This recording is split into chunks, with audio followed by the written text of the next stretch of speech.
사도행전 27장 27절로 44절 276명 전원을 구조하신 하나님. 열 나흘째 되는 날 밤에 우리가 아드리아 바다에서 이리저리 쫓겨가다가 자정쯤 되어 사공들이 어느 육지에 가까워지는 줄을 짐작하고 물을 재어보니 20길이 되고 조금 가다가 다시 재니 15길이라. 암초에 걸릴까 하여 고물로 단 넷을 내리고 날이 새기를 고대하니라. 사공들이 도망하고자 하여 이 물에서 닻을 내리는 채 하고 거룻배를 바다에 내려놓고는 바울이 백부장과 군인들에게 이르되 이 사람들이 배에 있지 아니하면 너희가 구원을 얻지 못하리라 하니 이에 군인들이 거룻줄을 끊어 떼어 버리니라. 날이 새어가매 바울이 여러 사람에게 음식 먹기를 권하여 이르되 너희가 기다리고 기다리며 먹지 못하고 줄인 지가 오늘까지 10나흘인즉 음식 먹기를 권하노니 이것이 너희의 구원을 위하는 것이요 너희 중 머리카락 하나도 잃을 자가 없으리라 하고 떡을 가져다가 모든 사람 앞에서 하나님께 축사하고 떼어 먹기를 시작하매 그들도 다 안심하고 받아 먹으니 배에 있는 우리의 수는 전부 276명이더라.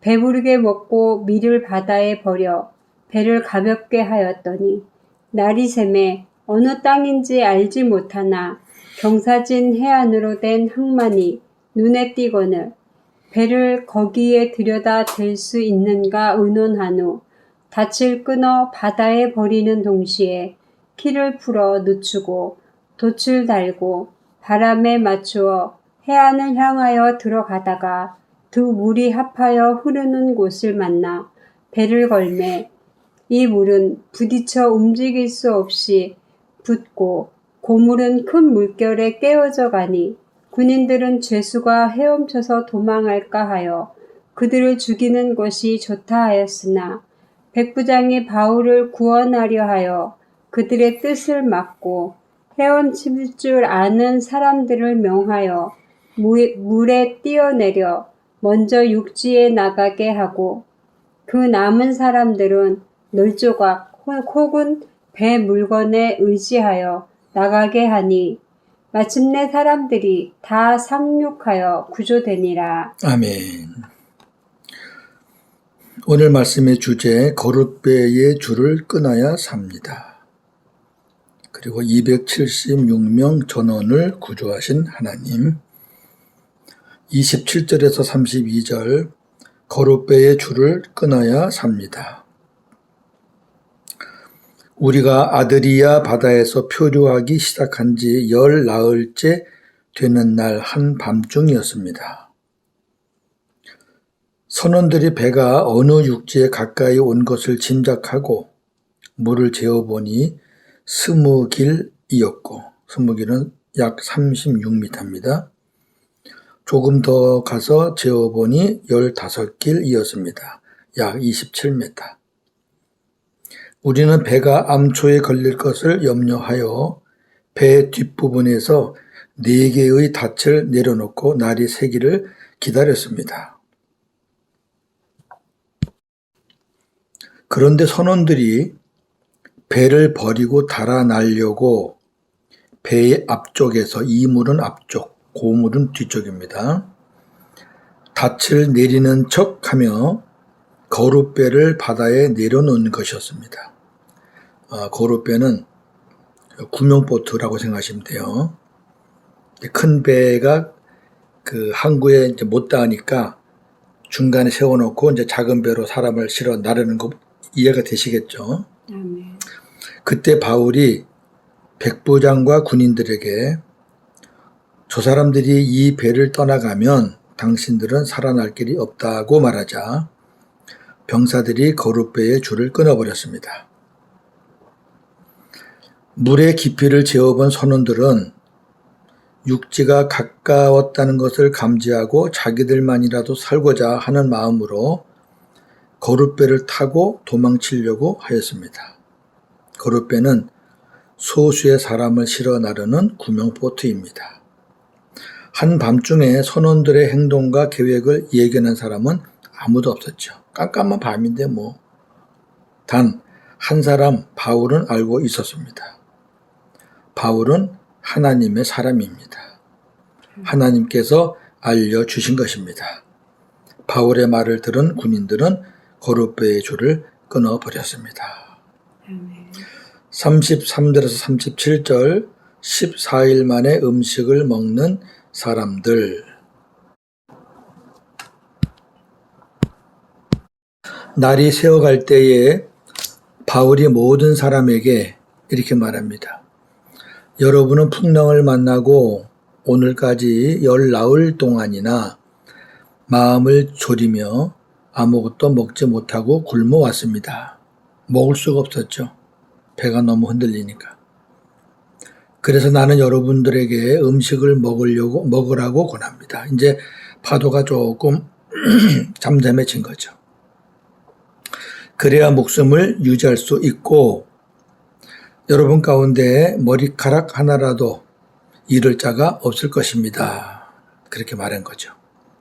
이렇게 말하고 바울이 떡을 가져다가 모든 사람 앞에서 하나님께 감사 기도를 드리고 그 떡을 떼어 먹기 시작했습니다.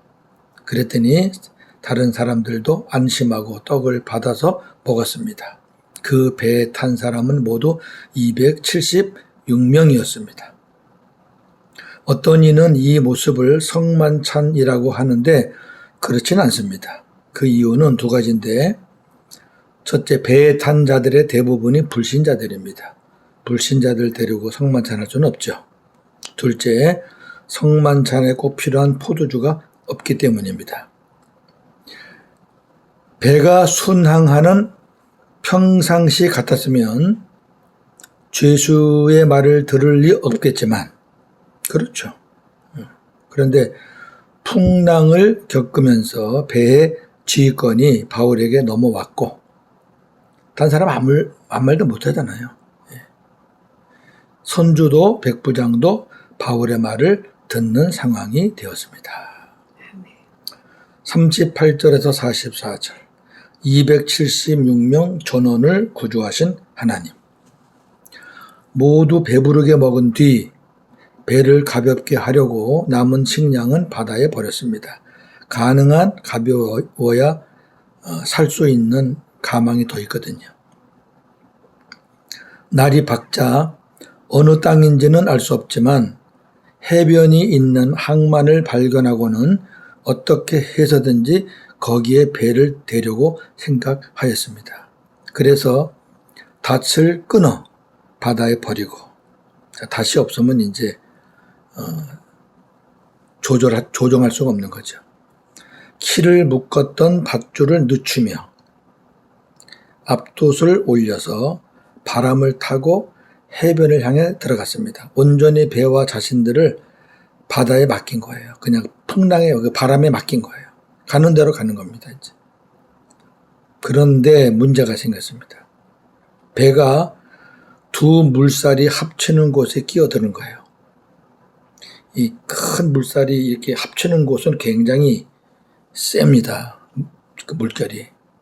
그래서 배가 암초에 얹히면서 배 앞쪽은 암초에 박혀서 움직이지 않고 배 뒤쪽은 심한 파도로 인해서 깨져버리고 말았습니다. 꼼짝없어요, 이제 배는. 자, 그러자 군인들이 이런 생각을 합니다. 죄수들이 혹시 헤엄쳐 도망할까 하여 그들을 죽이는 것이 좋다. 이렇게 말하자 백부장이 바울을 살리려고 그들의 의견을 막고 헤엄칠 수 있는 사람들에게 물에 뛰어내려 먼저 육지에 나가고 나머지 사람들은 널빤지 조각이나 부서진 배의 파편을 의지하여 육지로 나가라 하고 명하였습니다. 이렇게 해서 모두 다 무사히 상륙하였습니다. 할렐루야. 자, 정리합니다. 알렉산드리아호의 선원들이 자기들만 살겠다고 고룻배를 타고 도망했다면 배에 탄 사람들은 다 죽었을 것입니다. 선원이 없는데 어떻게 해요? 뿐만 아니라 자기들만 살겠다고 도망친 사람들의 생명도 보장할 수 없을 것입니다. 지금 파도가 끝인 것도 아니고요. 풍랑이 끝인 것도 아니에요. 조금 약해진 것 뿐이지. 그러나 하나님의 사람 바울이 중재했기에 모두가 다 살 수 있었습니다. 대한민국 호라는 큰 배가 사람들의 방법대로 항해하다가 거센 풍랑과 수많은 암초들을 만나 오늘의 이 지경이 되었습니다. 자, 우리나라를 한번 생각해 보면 좋겠습니다. 이럴 때일수록 위정자들과 온 국민이 하나가 되어 마음과 힘을 합해야 하는데 기득권을 가진 자들이 국민들은 아랑곳하지 않고 자기들만 살겠다고 권력, 파벌, 물질 등의 수많은 고룻배를 만들어서 자기 편 사람들을 태웁니다. 많은 사람들이 안전할 것이라 생각하고 고룻배에 타지만 얼마 가지 않아 파손하는 것을 우리는 너무 많이 보아왔습니다. 이러한 상황에 대한민국 호는 어떻게 해야 할까요? 권력, 파벌, 물질 등으로 편을 갈라 자기들만 살겠다는 거룻배의 줄을 끊어야 합니다. 그리고 하나님의 말씀에 귀를 기울여야 합니다. 그런데 문제는 하나님의 말씀을 맡고 있는 하나님의 종들마저도 거룻배를 만들거나 거룻배에 편승하고 있다는 것입니다. 교회 건물과 재정, 교인 숫자, 출신 지역과 학교, 교단 등이 거룻배가 되고도 있습니다. 그래서 목회자들 간에 눈에 보이지 않는 높은 벽이 있습니다. 결국 모두 다 좌초되고 말 것입니다. 이러한 교회의 모습을 하나님이 기뻐하시겠습니까? 교회의 자랑거리는 예수 그리스도와 복음입니다. 이 외의 것은 다 끊어버려야 합니다. 자기의 미래를 미리 답사해 보거나 예행 연습을 해본 사람은 아무도 없습니다. 누군가가 말했습니다. 만약 5분 후에 일을 아는 사람이 있다면 그는 세계를 지배할 것이다. 그렇습니다. 사람은 5분 후의 일을 알지 못합니다. 인생들의 앞날을 다 아시는 분은 천지를 만드시고 인간을 만드신 하나님 뿐이십니다. 예수님과 많은 제자들에게 말씀을 주시고 가르치신 하나님께서는 지금도 하나님을 아버지라고 부르는 자녀들에게 말씀을 주시고 가르쳐 주십니다. 그 말씀을 주시는 하나님은 성도들 안에 계십니다. 하나님의 말씀을 맡은 종들의 사명은 바울처럼 하나님의 말씀을 듣고 전하고 선포하는 것입니다. 할렐루야. 우리가 해야 할 일들입니다. 목사가 정치에 너무 깊이 빠져서 정치 편향적으로 되어서도 안 되고 또 나라가 어떻게 되는 거에 대해서 무관심해서도 안 됩니다. 기도하고 하나님이 주시는 말씀 우리가 담대하게 필요할 때 또 선포해야 하는 것이 말씀을 맡은 자들의 사명입니다.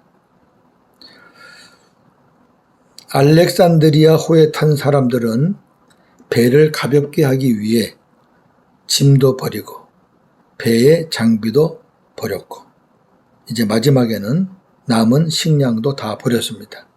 왜? 그래야 살 수 있는 가망이 있었기 때문입니다. 그렇다고 사는 건 아니에요. 100% 사는 건 아닌데 그래도 살 수 있는 가망이 좀 더 있다 그 얘기예요.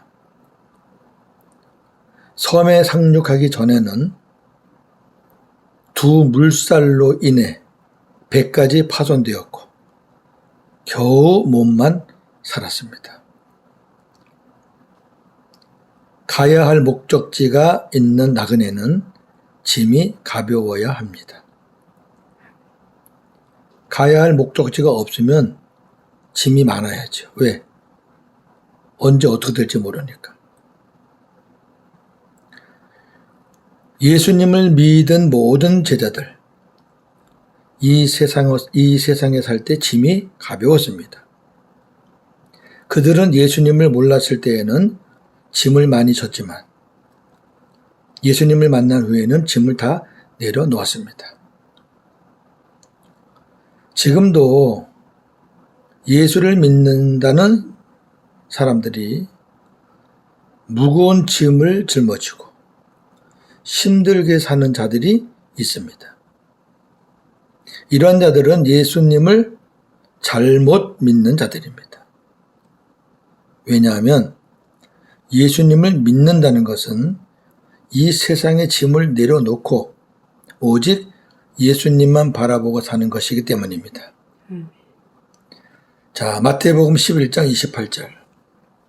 수고하고 무거운 짐진 자들아 다 내게로 오라. 내가 너희를 쉬게 하리라. 아멘. 수고하고 무거운 짐은 율법의 짐입니다. 세상에서는 그런 것들을 많이 지어야 위대하게 봅니다. 훌륭하다고 합니다. 열정적이라고 합니다. 그 짐 갖고 끙끙대며 삽니다. 그 짐이 가벼우면 이상합니다. 내가 잘 못 믿는 건가? 근데 다 내게로 와라. 내가 너희를 쉬게 하겠다. 쉬게 하겠단 말이 뭐예요? 그 짐을 다 나에게 내려놔라고 말이에요. 주님께 가는 것은, 주님을 믿는 것은 짐을 내려놓는 겁니다. 빌립보 3장 5절에서 9절.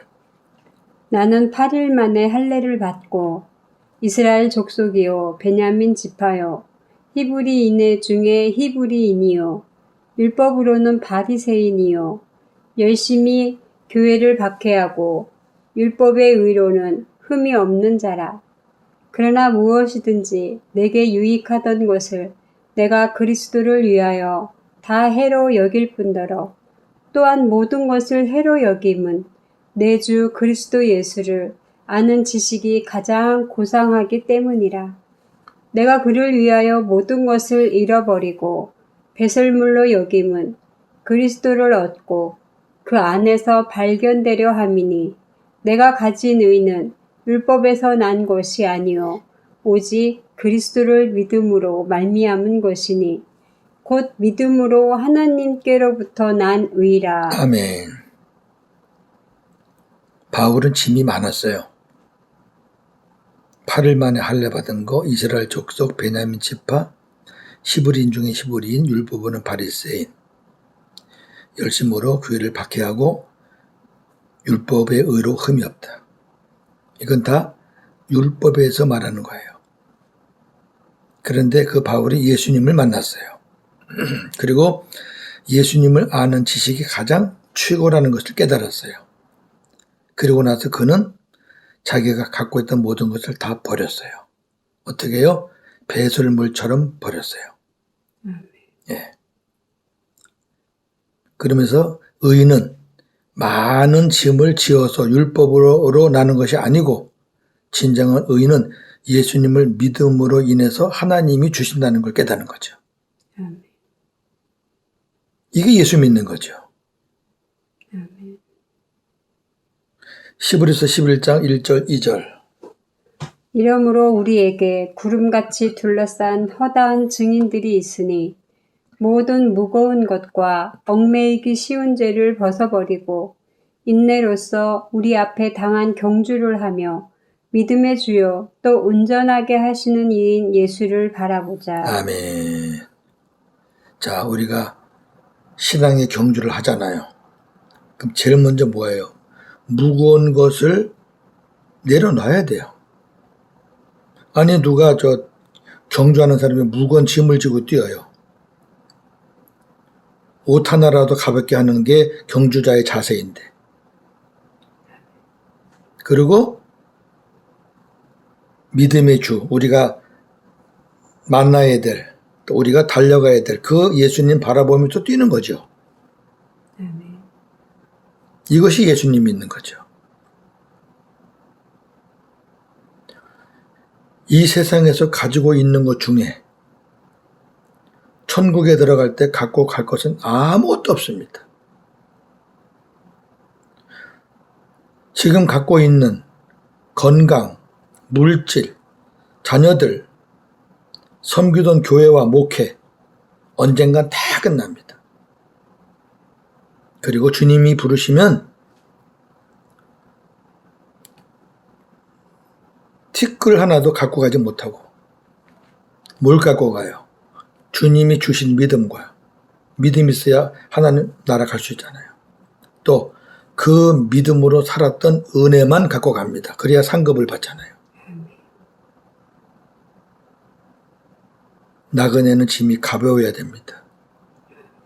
이 땅에 있는 것 중에 하나라도 실, 오락이 하나라도 가지고 갈 것 아무것도 없습니다. 꼭 기억하시고 오늘도 복음으로 승리하는 저와 여러분 되기를 주님의 이름으로 축원합니다. 아멘. 하나님 아버지, 많은 사람들이 살겠다고 인간적인 방법으로 수많은 거룻배를 만듭니다. 대한민국 호라는 이 큰 배 속에 5천만이 살고 있는데 그 안에 다 자기들만이 살겠다고 이런저런 모양으로 방법으로 배를 만들어 띄우고 거기에 편성해서 서로 제갈 길을 갑니다. 상대방을 헐뜯고 모함하고 자기들만이 옳다고 그렇게 삽니다. 이렇게 해서 나라가 살겠습니까? 결국 다 죽습니다. 역사적인 사실이 그것을 증명합니다. 우리 대한민국은 하나님이 함께 하시는 나라입니다. 신앙적으로 우리 대한민국처럼 복을 받은 나라가 흔치 않습니다. 너무 귀한 은혜이고 또 너무 귀한 민족입니다. 하나님의 말씀을 듣고 하나님의 말씀을 선포하는 하나님의 말씀을 맡은 자들이 많습니다. 너무 정치적이어도 안 되고 또 정치에 대해서 눈을 감고 있어도 안 됩니다. 구약의 선지자들은 나라 임금들을 향해서 생명을 걸고 외쳤습니다. 그랬을 때 하나님이 그 나라를 지켜주셨습니다. 하나님 나라를 구원해 주시옵소서. 불쌍히 여겨 주시옵소서. 하나가 되게 하시고 배려하고 이해하고 서로 존중하며 세워나가는 아름다운 공동체가 되게 하옵소서. 하나님 앞에 갈 때 우리는 아무것도 가지고 갈 것이 없습니다. 지금 내 눈에 보이는 것들, 내 손에 쥐고 있는 것들 무엇 하나 가지고 갈 수 있습니까? 그럼에도 사람들은 천년 만년 사는 줄 알고 끌어모읍니다. 무겁게 칭칭 감고 삽니다. 그것을 자랑으로 여깁니다. 나는 이렇게 살고 있다. 나는 이렇게 살았다. 하나님, 주님 앞에 갈 때는 주님이 주신 믿음과 그 믿음으로 살았던 은혜들만이 하나님 앞에 갈 수 있습니다. 우리가 교회가 자랑할 것은 예수 그리스도와 그의 복음을 전하는 것뿐입니다. 다른 어떤 것도 개입되거나 더해지거나 빼지지 않기를 소망합니다. 주님의 말씀을 듣는 복음 사역자들 많지 않습니까? 비굴하지 않게 하시고 아부하지 않게 하시고 당당하게 이 세상의 종이 아니라 하나님의 종이니 하나님의 말씀을 바르고 담대하게 선포할 수 있는 귀한 종들 되기를 소망합니다. 부족한 종도 그 종의 반열에 서기를 소망합니다. 오늘도 복음으로 승리하게 하옵소서. 예수님의 이름으로 기도하옵나이다. 아멘.